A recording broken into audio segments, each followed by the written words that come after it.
পূর্বজন্ম কি? কেন পূর্বজন্ম হয়?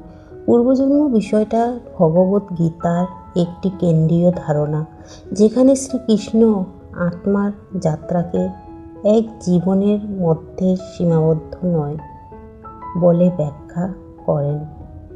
এবার আমরা এটাকে একটু গভীরভাবে কিন্তু সহজভাবে বুঝব। পূর্বজন্ম কি?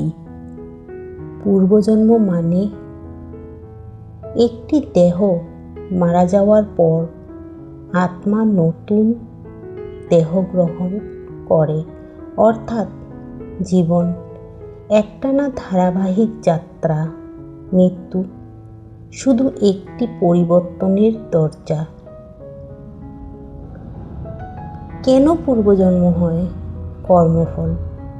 গীতার মতে পূর্বজন্মের মূল কারণ হলো কর্ম। আমরা যা করি, ভালো বা খারাপ, তার প্রভাব থেকে যায়। আমরা যা করি, ভালো বা খারাপ, তার প্রভাব থেকে যায়। এই অপূর্ণ ফল পূরণ করতে আত্মা আবার জন্ম নেয়।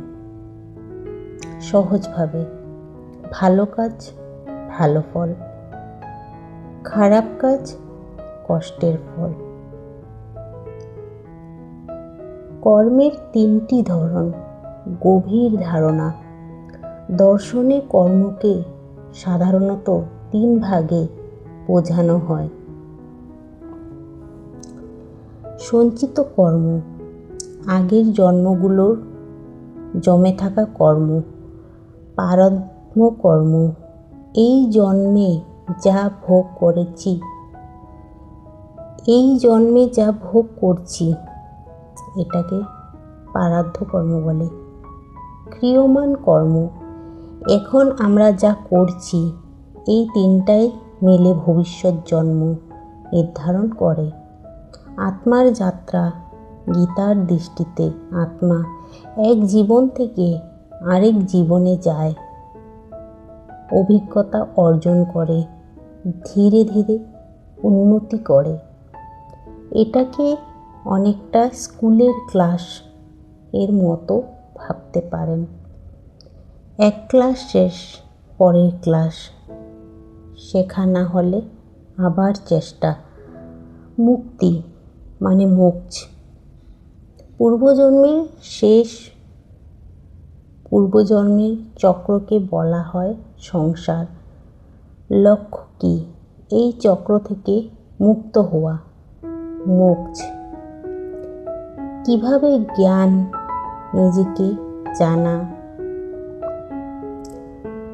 ভক্তি, ঈশ্বরের প্রতি ভালোবাসা, নিঃস্বার্থ কর্ম। যখন সব আসক্তি শেষ হয়, পূর্বজন্ম থেমে যায়। পূর্বজন্মের একটি বিখ্যাত ধারণা। গীতায় একটি শ্লোক আছে, যেমন মানুষ পুরনো কাপড় ছেড়ে নতুন পরে, তেমনি আত্মা পুরনো দেহ ছেড়ে নতুন নেয়। এর মানে মৃত্যু ভয়ঙ্কর কিছু নয়, স্বাভাবিক পরিবর্তন। আধুনিক দৃষ্টিতে 2 ভাবে দেখা যায়। পূর্বজন্মকে 2 ভাবে বোঝা হয়। আধ্যাত্মিক দৃষ্টিতে সত্যিকারের আত্মা নতুন শরীরে জন্ম নেয়। দার্শনিক মনস্তাত্ত্বিক দৃষ্টিতে পূর্বজন্ম মানে অভ্যাস, চরিত্র, প্রভাব এক প্রজন্ম থেকে আরেক প্রজন্মে যায়। আমরা আমাদের কাজের মাধ্যমে বেঁচে থাকি।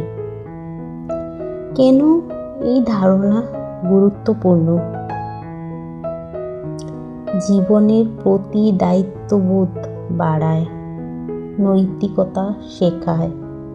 সব কিছুর ফল আছে, এই উপলব্ধি দেয়। উদাহরণ, অন্যায় করলে ফল ভোগ করতেই হবে, ভালো করলে তার ফলও পাওয়া যাবে। সার কথা, আত্মা অমর, কর্মের ফলে জন্ম মৃত্যুর চক্র চলে। এই চক্র থেকে মুক্তি হওয়াই লক্ষ্য। বাস্তব কথা, পূর্বজন্ম প্রমাণ করার মতো সরাসরি বৈজ্ঞানিক প্রমাণ নেই। এটা মূলত আধ্যাত্মিক ও দার্শনিক বিশ্বাস। কিন্তু অনেক মানুষ এটাকে জীবনের অর্থ বোঝার একটি শক্তিশালী উপায় হিসাবে দেখে।